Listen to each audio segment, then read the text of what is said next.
Thank you very much, Sarah. Good day, everyone. For my presentation today, I'm going to briefly talk on three issues. First, Government of Canada's Chemicals Management Plan, otherwise known as the CMP. And then secondly, I'm going to talk a little bit on some of the flame retardants that we've assessed under the CMP. And then finally, I'm going to talk a little bit on some of the priority or emerging flame retardants that we've identified for further scoping under the CMP. So now, first launched in 2006, the CMP provides a framework for assessing and managing the risk associated with chemical substances. Now, the CMP achieves this through the systematic prioritization, risk assessment, and as appropriate, risk management of existing and new chemicals. And all this work is supported by some monitoring, surveillance, research, and program and policy management. So it's important for me to state that the CMP initiative is under the purview of the Canadian Environmental Protection Act. A number of flame retardants were identified as priorities in 2006, and these have since been assessed. So on your screen there, you can see 4 columns. Now, column 1 lists those flame retardants not harmful to human health or the environment, so the 5 of them. And then in column 2, lists those flame retardants not harmful to human health or the environment, but with a caution statement.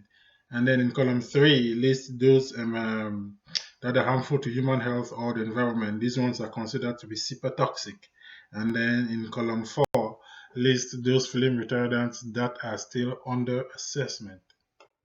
So for those that are considered to be super toxic, so those that are in column 3, section 64 of SEPA defines a substance as toxic if it is entering or may enter the environment in a quantity or concentration or under conditions that A, have or may have an immediate or long-term harmful effect on the environment or its biological diversity, B, constitute or may constitute a danger to the environment on which life depends, and C, constitute or may constitute a danger in Canada to human life or health.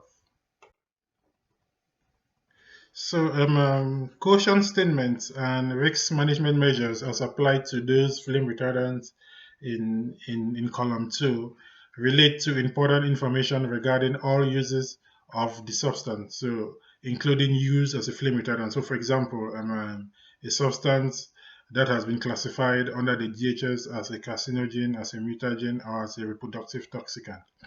So, it is important for me to state here that proposed conclusions from draft screening assessment reports or draft state of the science reports may be subject to change. For example, based on new information received from stakeholders during public comment period until publication of final screening assessment reports or final state of the science report. Now, this statement applies mostly to those flame retardants that are still under assessment, so those in column 4. But generally, substances may be re-evaluated in the future should any information and an increase in use or exposure arise. For detailed information regarding the assessment of substances listed, please click on the web link provided on the bottom of the slide.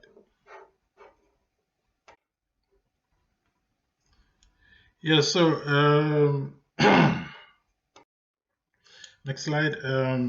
Recognizing that new information continues to be generated that could help inform the identification of substances of concern, a regular review of available information is undertaken by the Government of Canada.